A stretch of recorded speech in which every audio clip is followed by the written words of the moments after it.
Michael wasn't the kind of man people expected to end up in a scandal.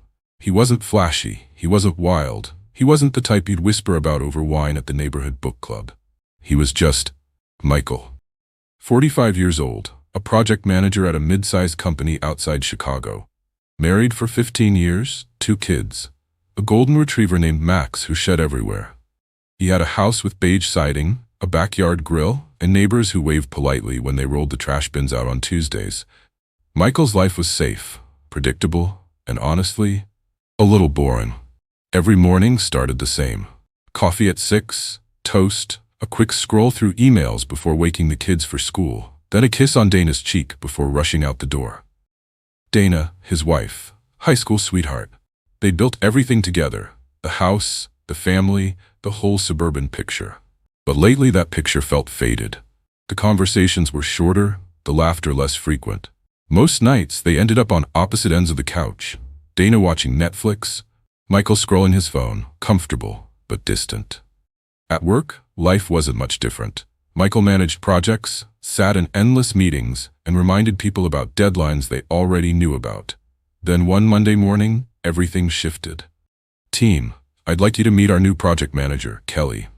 She walked in wearing a sharp blazer, confidence radiating off her like perfume. Mid-30s, sharp eyes, quick smile. The kind of person who filled a room without trying. Michael noticed the way she laughed. Not polite, not forced. She laughed like she meant it. And for the first time in years, someone looked at him like he wasn't just background. It started with little things. Quick chats after meetings. Shared eye rolls when the boss droned on about synergy and leveraging core competencies. One afternoon, Kelly dropped by his office. "You always look like you're 2 seconds away from running out of here. What do you do for fun?" Michael blinked. "Fun?" She laughed. "Yeah, hobbies, excitement, life outside spreadsheets?" He shrugged. "I coach my son's soccer team. Does that count?" She smirked. "Barely." Michael chuckled, but the comment lingered. When was the last time someone asked him about fun? The first business trip sealed it. It was a 3-day conference in Dallas.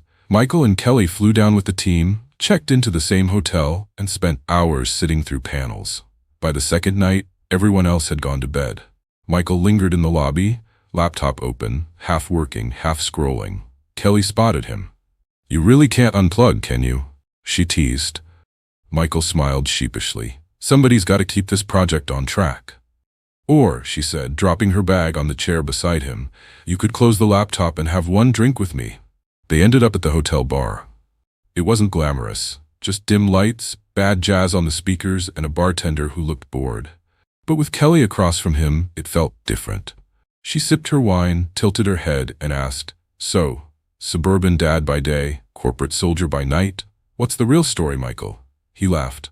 "That is the story." She raised an eyebrow. "I don't buy it." He wanted to protest, but she kept looking at him like she saw something more. Something hidden. And for a moment, Michael let himself imagine what she saw.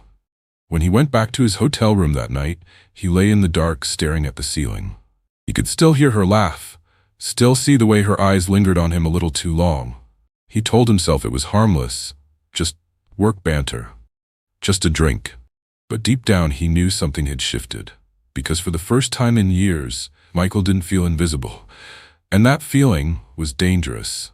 It was supposed to stay innocent. A laugh at the office, a drink at the hotel bar. Nothing more. At least that's what Michael told himself. But when they got back from Dallas, the texts started. At first, it was work-related. "Can you review this, Doc? Do you think the client will buy this timeline?" Professional, polite, safe. Then came the little extras. "Monday morning should be illegal. If I have to sit through one more of Tom's PowerPoints, I'll scream." Michael would laugh, thumbs moving before his brain caught up. "Right? He's single-handedly killing my will to live." It was harmless, just venting, just banter, until it wasn't. One night, his phone buzzed at 11:43 p.m. Michael was lying in bed, Dana asleep beside him, the glow of the screen lighting up the dark. "Kelly, are you awake?" His chest tightened. He stared at the text, thumb hovering. He could ignore it, pretend he never saw it, roll over, close his eyes, stay in the lane of his life. Instead, he typed back, "Yeah, can't sleep." Her reply came instantly. "Me either. "Want to talk?" Michael slipped quietly out of bed, careful not to wake Dana. He padded into the hallway, sat on the stairs, and whispered into the phone. The late-night calls became routine. Sometimes it was 20 minutes, sometimes an hour. They talked about work, about stress, about dreams Michael hadn't shared with anyone in years. Kelly asked questions Dana didn't anymore. What did he want from life? What scared him? What made him feel alive? Michael didn't realize how much he'd been starving for someone to ask. Every call pulled him further out of his marriage, further into the orbit of Kelly. And every time he hung up, guilt gnawed at him. But the guilt never outweighed the rush. The second trip came 2 months later. This time, it was Denver. Another conference, another round of hotel check-ins. By the second night, Michael knew where it was heading. The team went out for dinner. Drinks stretched late. One by one, coworkers peeled off, calling it a night. Until it was just Michael and Kelly walking back through the hotel lobby.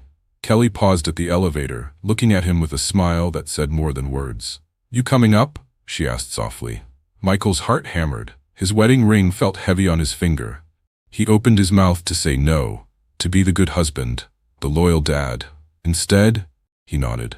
The elevator ride felt endless. The silence between them, thick, charged. Michael's pulse thudded in his ears. When the doors opened, Kelly led the way down the carpeted hall, tea card in hand. The second the door shut behind them, the line was crossed. No more pretending. No more rationalizing. It wasn't just banter. It wasn't just friendship. It was an affair. Afterward, Michael lay awake staring at the ceiling, the same way he had in Dallas. But this time, the weight was heavier. He could still feel Kelly's head resting on his chest, still hear her whispering about how this felt right.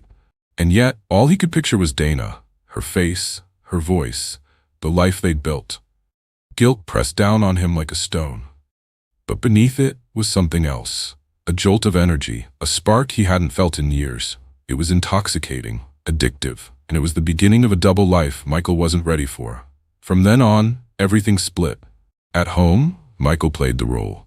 Dad, husband, neighbor mowing the lawn. At work and on trips, he lived in a different world. One where Kelly's laughter echoed in his ears. One where stolen glances across the office carried more electricity than an entire night at home. He told himself he could balance it, that he could keep the two lives separate, that no one would get hurt. But lies, no matter how carefully built, always crack. And Michael's cracks were starting to show. It's funny how the smallest things start to give you away. A pause before answering a question. A smile at the wrong time. The way you keep your phone just a little too close. Michael thought he was careful. He deleted texts, cleared call logs, turned his phone face down on the nightstand. But Dana noticed. Wives always notice. It started with the late nights. "Another meeting?" she asked one evening as he loosened his tie, dropping his bag by the door. "Yeah," Michael muttered, avoiding her eyes. "Client stuff. You know how it is." She nodded, but her expression lingered. Not anger, not accusation, just doubt. The kind that plants itself quietly, then grows roots. Then came the weekends. Michael used to be present. He'd toss a football with his son. Emma would drag him into tea parties with stuffed animals. But lately he was distracted, checking his phone during dinner, slipping away to answer emails, half listening when Dana asked about the leaky faucet or the school fundraiser. One Saturday, his son tugged on his arm. "Dad, can you play catch?" Michael glanced at his buzzing phone. Kelly. "Not right now, buddy, maybe later." The look on his son's face gutted him. But still, Michael answered the text. Dana's questions grew sharper. "Who are you texting at midnight? Why are you working so late all the time? Since when do business trips make you this happy?" Michael always had an answer. Always calm, always logical. "It's just work, Dana, you're overthinking." But the cracks widened, because even if his words were smooth, his body told the truth. The way his eyes darted, the hesitation before every lie, the guilty flinch when Dana touched his phone. One night, Dana finally said what had been building. "Michael, are you seeing someone?" The words hung heavy in the kitchen. The hum of the fridge, the tick of the clock, everything felt louder. Michael froze, hand tightening on his coffee mug. "No," he said quickly. Too quickly. "It's work. That's it." Dana studied him, her jaw tight. Then she looked away, shaking her head. "Right." She didn't press further. And somehow, that silence was worse than shouting. Even the kids began to feel it. Dinner used to be noisy, full of laughter and interruptions. Now it was quiet. Dana pushing food around her plate, Michael sneaking glances at his phone, the kids whispering to each other, sensing something they couldn't name. Emma asked softly one night, "Are you mad at Mom?" Michael's throat tightened. "No, sweetheart, of course not." But the words tasted like ash. Because deep down, he knew. His choices were bleeding into everything. At work, things with Kelly grew more reckless. Quick touches in the hallway, lingering looks in meetings, inside jokes only they understood. To outsiders, maybe it looked like chemistry, but to Dana, who knew her husband's every expression, it looked like betrayal waiting to be discovered. And discovery was coming. The moment that sealed it was small, insignificant to anyone else.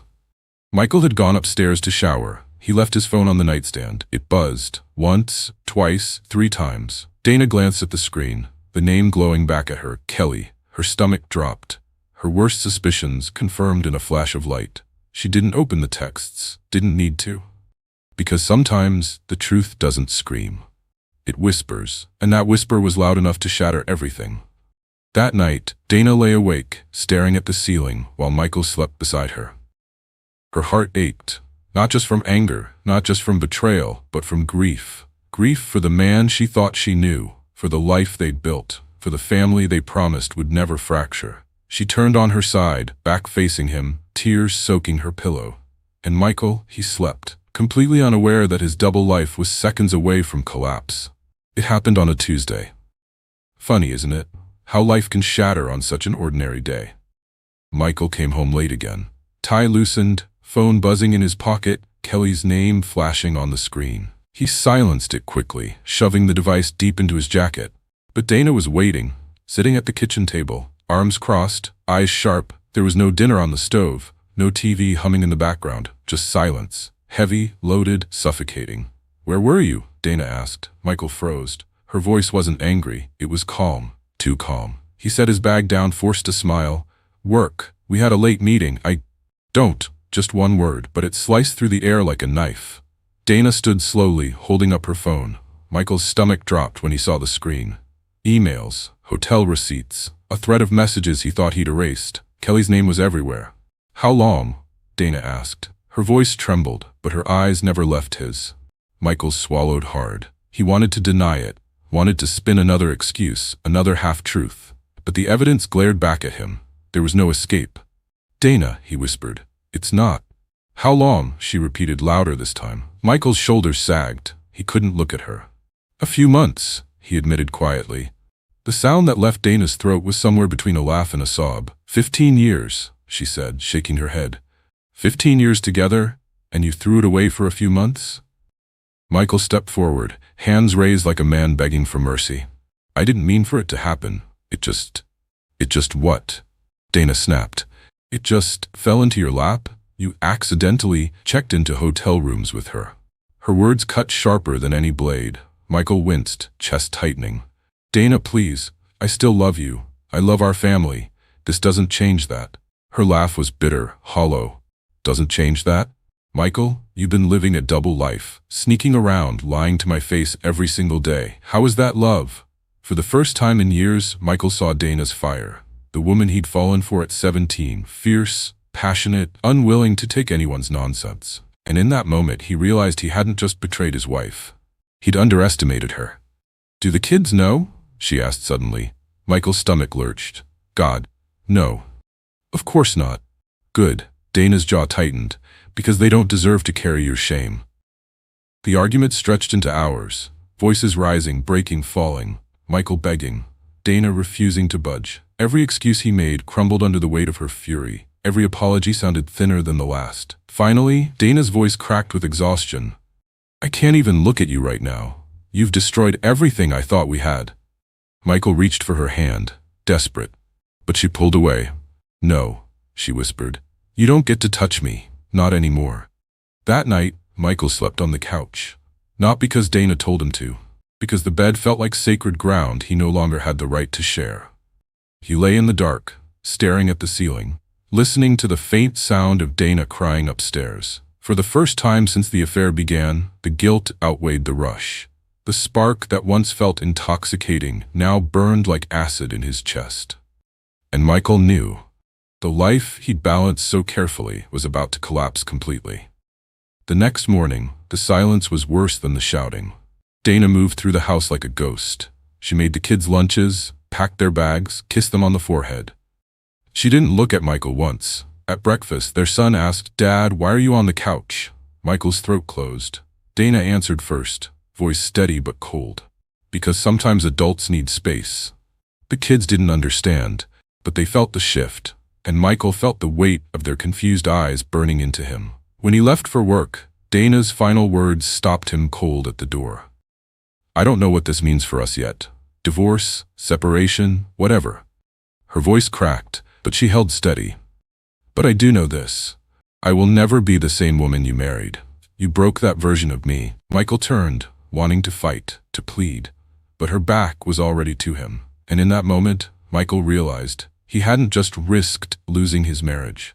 He had already lost it. The weeks that followed felt like living in a slow-motion car crash. Everything looked normal from the outside. The house still stood, the kids still went to school, Michael still drove to work every morning. But inside, nothing was the same. Dana stopped wearing her wedding ring. Stopped cooking for him. Stopped asking where he was going or when he'd be home. Her silence spoke louder than any argument.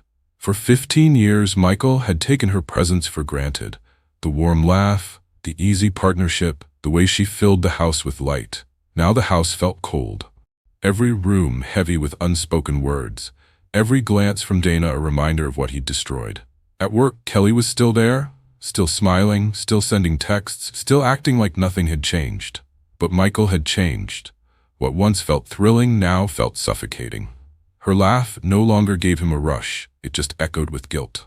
The stolen kisses in the stairwell, the late-night whispers, the secrets, all of it now tasted bitter. Because Kelly wasn't his wife. She wasn't the mother of his kids. She wasn't the woman who had stood by him when he had nothing.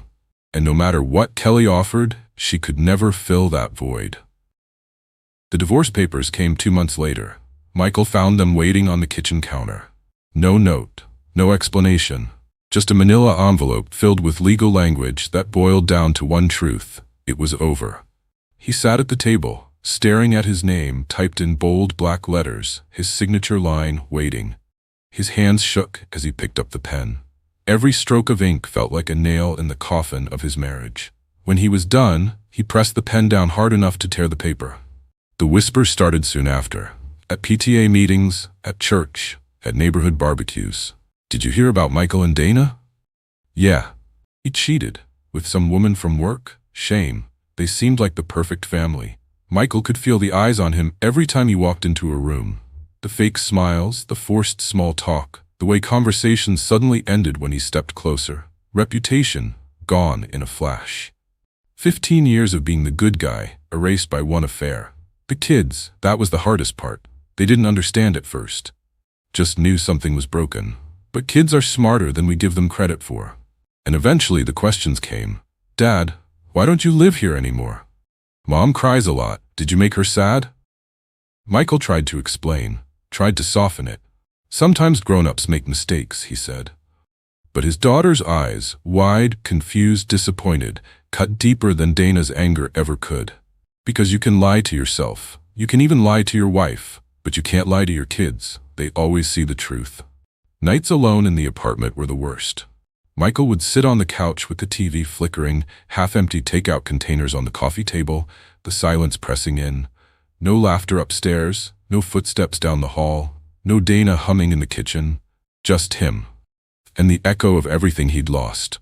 He thought about texting Kelly. Sometimes he did, but the spark was gone. Because once the fantasy is exposed, all you're left with is reality. And reality was ugly. One Friday night, months after signing the papers, Michael sat in his car outside the old house. The lights were on inside. Through the window, he could see Dana in the living room, curled up on the couch with the kids, watching a movie. They were laughing. Together. Who? Without him. Michael sat there for almost an hour, watching through the glass like an outsider peering in on a life he once belonged to, a life he threw away. Affairs don't end in fireworks, they end in silence, in distance. in regret so heavy it bends your spine. Michael had thought he was escaping boredom, thought he was chasing something new, something exciting. But what he really did was trade 15 years of love, trust, and family for hotel rooms and secret texts. And in the end, all he had left was an empty apartment, a broken marriage, and a reputation that would never recover. The affair had started with a laugh, with a text, with a moment that felt harmless. But in the end, it left a crater in everyone's life. And Michael finally understood, cheating doesn't just break hearts. It breaks entire families, it breaks who you are, and once broken, some things never heal. Thanks for listening, hit the like button, and don't forget to subscribe.